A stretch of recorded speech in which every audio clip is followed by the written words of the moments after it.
దేవుని నామమునకు మహిమ కలుగును గాక. దేవుడు ఈరోజు మనకి ఇస్తున్న వాగ్దానము సామెతల గ్రంథము 28వ అధ్యాయం 25వ వచనం. యెహోవా యందు నమ్మిక ఉంచువాడు వర్ధిల్లును.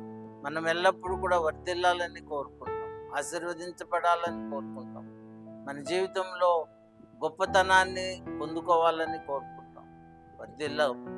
కానీ దేవుని వాక్యం ఏమని సెలవిస్తుందంటే ఆయన యందు నమ్మిక ఉంచాలి. ఎవరైతే దేవుని యందు నమ్మిక ఉంచుతారో వారు వర్ధిల్లుతారు. మనం దేవుని యందు నమ్మిక ఉంచకపోతే మనం వర్ధిల్లాలని ఆశించినా అది మనం పొందుకోలేం. కాబట్టి దేవుని యందు నమ్మిక ఉంచుదాం, దేవుని వాక్యమందు విశ్వాసం ఉంచుదాం, ఆయన మాటలను నమ్ముకుందాము. అప్పుడు ఆయన ఆజ్ఞలను గైకొందాము. తదుపరి దేవుడు మనల్ని వర్ధిల్ల చేస్తాడు. ఆ విధముగా దేవుడు మన జీవితాన్ని అన్ని విధాలుగా వర్ధిల్ల చేయును గాక. ఆమేన్.